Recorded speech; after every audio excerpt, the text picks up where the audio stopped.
Halo teman-teman, kembali lagi dengan saya Gifar, mahasiswa preklinik kedokteran yang ingin berbagi sedikit insight dari buku Filosofi Teras. Di semester ini, di semester 7 yang cukup struggle dengan skripsi, banyak hal yang saya pelajari dari perjalanan ini. Jadi kita bahas sedikit hal menarik dalam beberapa menit ke depan dari buku Filosofi Teras. Pernah nggak kita ngerasa kewalahan sama banyak hal dalam hidup, tapi nggak tahu harus mulai dari mana? Nah, ada beberapa konsep psikologi yang bisa bantu kita memahami bagaimana kita bisa lebih fokus dan nggak buang-buang energi secara cuma-cuma, yaitu dikotomi dan trikotomi kendali. Tenang, ini bukan soal kontrol orang lain, tapi lebih ke apa yang bisa kita kendalikan dan apa yang nggak bisa kita kendalikan. Dikotomi kendali, kita bahas sedikit terlebih dahulu. Ini adalah konsep dari filosofi Stoa yang diperkenalkan oleh Epictetus. Intinya sebetulnya sederhana. Yang pertama, ada hal-hal yang bisa kita kendalikan, misalnya sikap kita, pilihan kita, usaha kita, dan juga ada hal-hal yang nggak bisa kita kendalikan, misalkan cuaca, keputusan orang lain, atau opini orang tentang kita. Kenapa hal ini penting? Karena kalau kita terus-terusan mikirin hal yang nggak bisa kita kendalikan, energi kita akan cenderung habis, stres naik, dan fokus mungkin akan mulai menghilang. Tapi kalau kita fokus ke yang bisa kita kendalikan, hidup jadi lebih ringan, keputusan lebih jelas, dan ketenangan bisa muncul. Contoh gampangnya, kalau hujan saat mau jogging, kita nggak bisa ubah hujannya, tapi kita bisa kendalikan sikap kita. Tetap jogging di treadmill misalkan, atau nikmati hujan sambil ngerjain hal yang lain.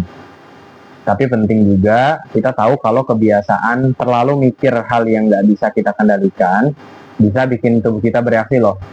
Saat kita stres, contohnya sistem saraf dan hormon kita akan aktif. Tubuh melepaskan hormon seperti adrenalin, utamanya mungkin hormon kortisol. Hormon ini sering kita sebut sebagai hormon stres. Hormon ini bisa bikin jantung mungkin berdetak lebih cepat, tekanan darah meningkat, dan mungkin energi akan dilepaskan secara cepat dari tubuh agar tubuh itu bisa mempersiapkan diri untuk konsep fight or flight. Kalau stres itu cuma sesekali, mungkin tubuh nggak apa-apa, tapi tubuh kita biasanya bisa pulih ketika stresornya hilang. Tapi kalau kita sering stres karena hal-hal di luar kendali, misalnya terus-menerus mikirin pendapat orang lain atau situasi yang nggak bisa kita rubah, respon ini bisa terus aktif dan itu bisa berdampak buruk ke pencernaan mungkin, ke gangguan tidur, penurunan daya tahan tubuh, sampai mungkin ke resiko-resiko penyakit yang lain. Makanya dengan menerapkan dikotomi kendali, fokus ke apa yang bisa kita kendalikan dan kita lepaskan sisanya. Jadi kita nggak hanya menjaga pikiran tetap sehat, tapi juga melindungi tubuh kita dari beban stres yang berkepanjangan. Nah, kemudian dari konsep dikotomi kendali ini, selain kita melihat apa yang bisa kita lakukan dan apa yang tidak bisa kita lakukan, sebetulnya tidak memaksa kita untuk menyerah. Artinya bukan memaksa kita menyerah tentang suatu hal, tapi bagaimana cara kita untuk bersikap bijak terhadap sesuatu. Sekarang kita naik satu level, yaitu trikotomi kendali.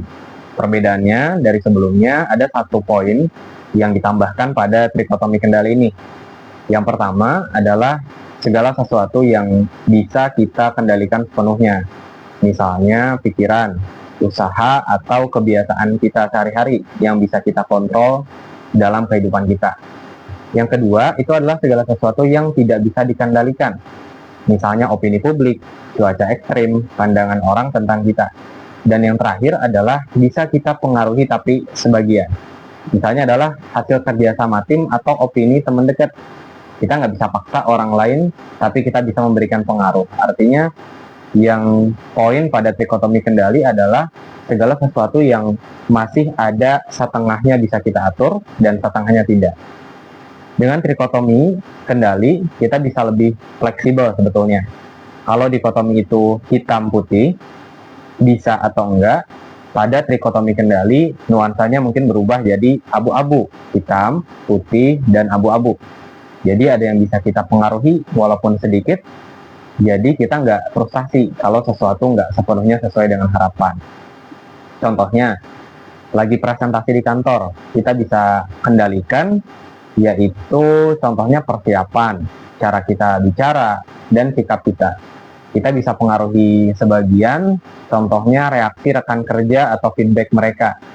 Tapi yang nggak bisa kita kendalikan, apakah bos langsung setuju atau tidak. Maka kita fokus ke kontrol kita dan pengaruh kita aja kepada orang lain.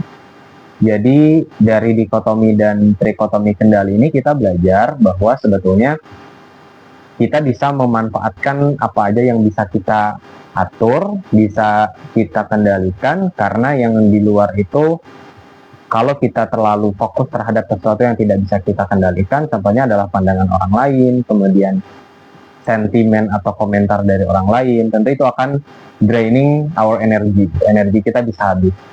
Jadi intinya dikotomi dan trikotomi kendali itu ngajarin kita untuk fokus terhadap energi yang bisa kita kendalikan aja, kemudian mempengaruhi apa yang bisa dan melepaskan yang nggak bisa, dan lewat itu kita bisa bantu juga menjadikan kesehatan mental kita lebih baik. Tentu dengan dikotomi dan trikotomi kendali itu menjadikan kita lebih aware terhadap apa aja yang harus kita lakukan dan apa yang tidak. Mungkin insight hari ini segitu aja, semoga bisa bermanfaat. Terima kasih.